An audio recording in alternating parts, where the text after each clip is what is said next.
Welcome back yet again. Okay, if you just watched the previous video I made, you're probably going, whoa, this is some deep stuff. Well, in this video, I'm going to go over the basics on the flower of life. Now, I'm not a world-renowned author or a master of the flower of life. I'm just a student of it as well. I highly suggest you look up two people if you want to learn most of what there is to know about this subject. They are Drunvalo Melchizedek. I'm of course going to put little links and stuff on the video for you and how to spell his name. I highly advise getting his incredible books called The Ancient Secret of the Flower of Life, Volumes 1 and 2. These helped me in the beginning of my research of this amazing subject. Charles Gilchrist. I recommend looking this gentleman up on YouTube also if you want to learn a lot more about the sacred geometry within the flower of life. He has truly amazing insight.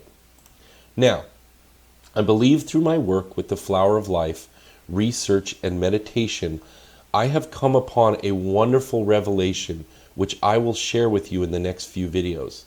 However, you of course should learn about the flower of life and how it became. I would highly recommend that you get a piece of paper, a compass, and a pencil and draw the flower of life along with this video.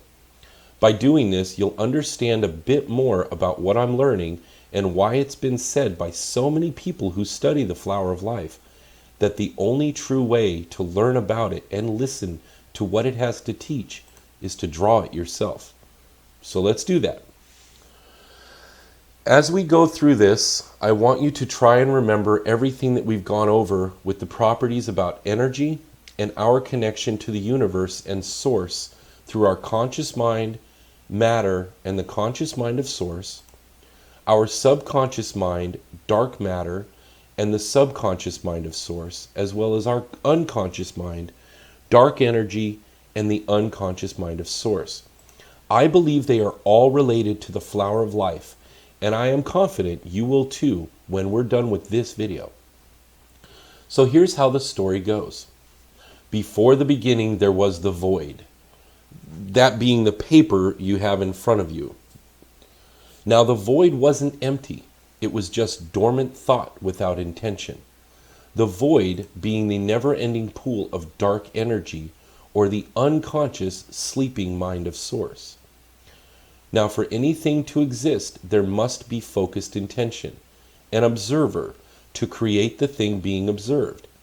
Ancient cultures knew, and now quantum physicists are hypothesizing that everything we see, everything we are, is purely based on our subconscious and conscious perception of everything around us.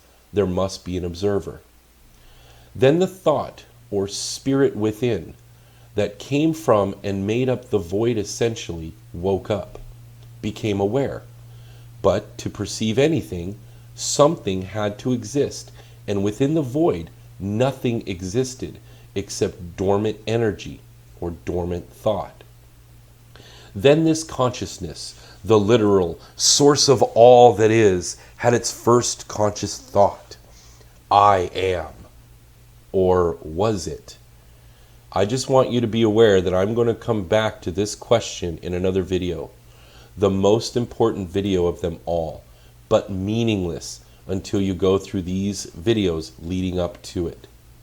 Okay, back to the flower. It's my belief, and the belief of many who study the flower of life, that the first physical act of source, after the first thought, was to expand its awareness outward in all directions within the void to instantly create a third-dimensional universe, as far as it could go. The first perfect shape in all creation was born. The sphere. This is where you can draw the first circle. Known throughout history as the first shape of the creation of life. The shape in which some scientists believe our universe is expanding. Now, of course, many different scientists believe our universe is expanding in many different ways. Waves, lines, all that stuff. I choose to believe the scientists who follow the theory that it's expanding in a sphere. Perfect in form, dimension, and depth, a sphere expands in a perfect 360 degrees in all directions, creating direction, height, width, and depth, and dimension simultaneously as it expands.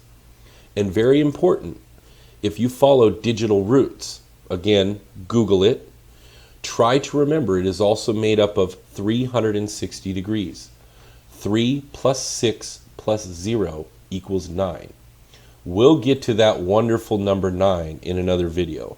I have found an incredible reference to this as well that I'll share at that time. The very first sphere becoming matter and consciousness, the act of creating this sphere and everything that was experienced from the moment of the first conscious thought becoming the subconscious mind of Source, recording everything from that very first moment in a mind with an unlimited storage capacity. The energy used to transform this into matter in the universe coming from the unconscious mind of Source or dark energy. Food for thought. How big do you think the first sphere in all creation was? The very first moment of our third dimensional universe. Was it billions of light years across, or was it smaller than the smallest quark? Does it matter? Probably not, as it's all relative. This was the creation of all that we are a part of. At that moment, the first sphere was the largest and smallest of everything. This is known as the first circle in the flower of life, though in fact it was a sphere. Spirit then moved to the very edge of its awareness and duplicated exactly what it had just done. It expanded its awareness as far as it all could go in a perfect sphere. You may draw the second circle. And on the video, I'm going to show, diagrams and everything of where to go to draw it. Now, it didn't divide the sphere it had created. It duplicated or multiplied itself into two perfect spheres. Now, what happened to the actual awareness of Source? Did it duplicate its awareness into two separate awarenesses? Or did it divide its awareness into two areas? It's my belief that although it duplicated the physical creation of matter, Source actually put an equal part of its awareness, its energy, prana, or spirit, or whatever you want to call it, into both spheres, essentially duplicating creation but dividing its awareness. This would help the case for all things being connected because of the energy within. It's my belief that this is how all things are connected to Source. Now, here's a question. Why would Source do this? Why would Source create a second sphere? Source has just become aware, consciously aware after being unconscious, not conscious, has spread its awareness out as far as it could go and then did it again. Why? I would really like you to ponder that question, as I believe it to be the most important question you will ever be asked. Now, I believe I may have been shown the answer after much meditation. This will be in a future video. Now, where did the energy come from to do this? Source didn't create new energy per the very laws of energy.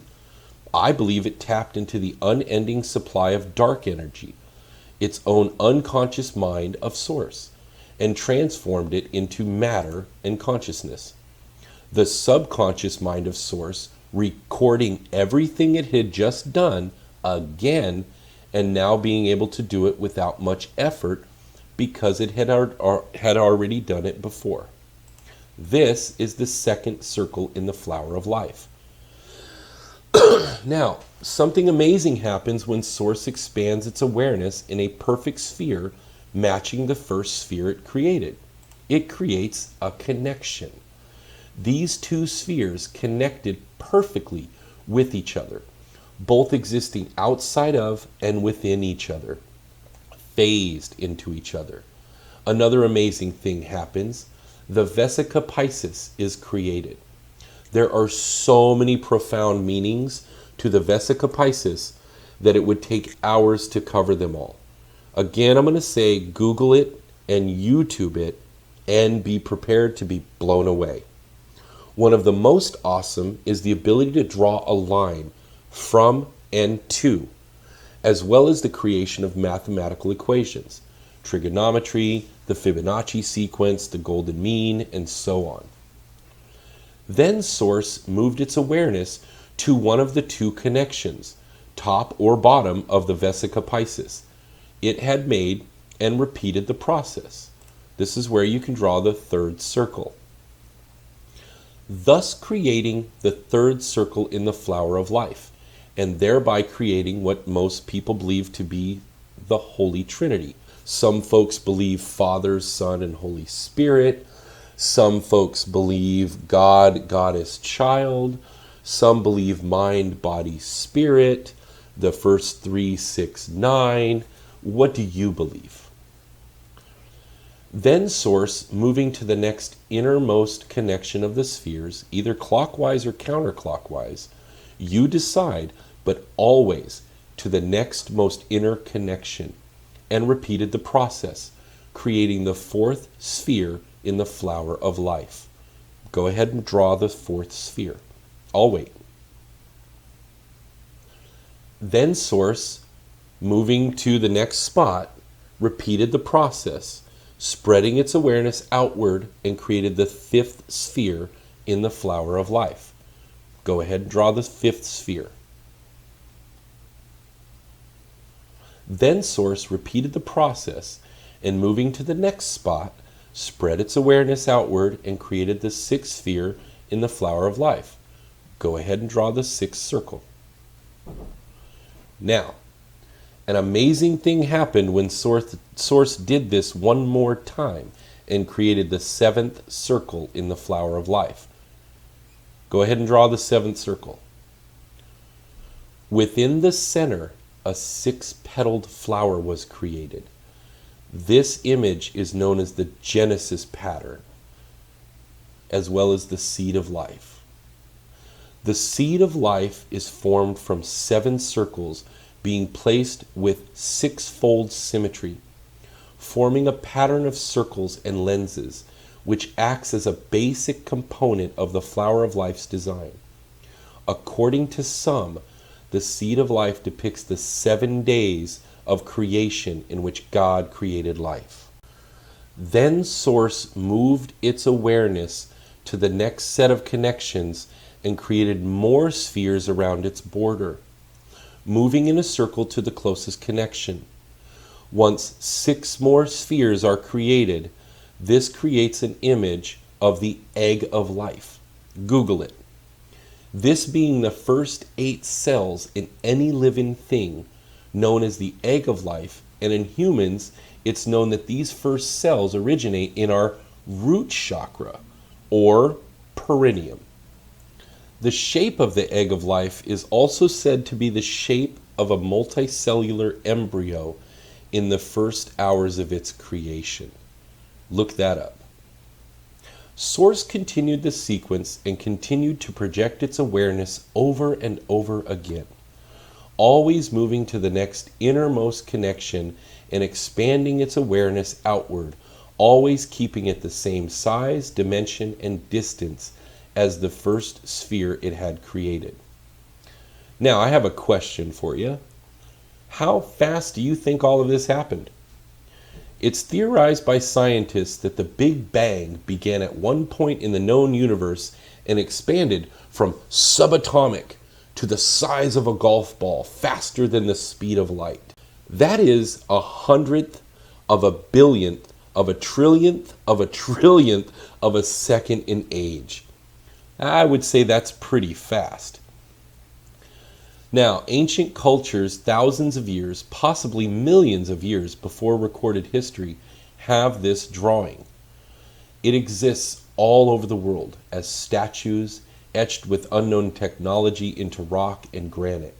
This symbol of creation is found throughout the known world, separated by thousands of miles, in cultures who at the time couldn't know of each other from what people say. Yet they all knew about this. The image I'm putting up now is the image of the flower of life all over the world. So, either pause or continue to draw the circles until you finish the third row of circles, or 19 joined circles. The flower of life is generally seen with the first 19 circles surrounded by a lined border. Within this are the 7 circles that made up the seed of life. It's believed by some that this border is actually what is referred to as a zona pellucida. Wow, that's a hard word. Zona pellucida, or simply put, a cell wall. And it's when you remove this cell wall that the flower of life can go on to infinity, ever expanding and growing. It's also when you remove this wall that you can complete the flower of life by completing the spheres cut off by the zona pellucida. Some people believe that the reason for this particular image was to keep the knowledge of what comes next from the masses, because it was too holy to allow everyone to know, and it contained so much power that if just anyone had the knowledge, it could very well change reality. So let's do it. Let's complete the flower of life. Once you complete the missing circles by adding 2 more rows, or 42 more circles, you will see an amazing thing form. Go ahead and pause the video and finish your circles, and I'll wait. Now that you're done creating the 42 more circles, here's what I want you to do. Darken the outside 6 circles and connect them to the rest of the 13 circles in the center. This will bring you to what is known as the fruit of life. They call this form the fruit of life, which is composed of 13 circles, because it's from this form that all of the fruit or elements of the known universe come from. It is said to be the blueprint of the universe, containing the basis for the design of every atom, molecular structure, life form, and everything in existence. This fruit of life being the sacred feminine form. Google sacred feminine form, spheres, curves, that kind of thing. But it's when you add the sacred masculine, or what people refer to as straight lines, that this occurs. Draw a straight line from the center of each of the circles in the fruit of life to the center of every other circle. I'm of course going to put up pictures on how to do that in the video. When combined, they form what is known throughout the world as Metatron's cube. Metatron being the voice of God. Metatron's cube depicts the 5 platonic solids which may be derived from the flower of life. The 5 platonic solids are geometrical forms which are said to act as a template from which all life springs, according to spiritual belief. The platonic solids are 5 structures that are crucial because they are the building blocks of organic life. These 5 structures are found in minerals, animated or organic life forms, sound, music, language, etc. In the next video, I'm going to go over the platonic solids, how I refer to them, what I believe them to be, and also, how to draw them. I hope you join me.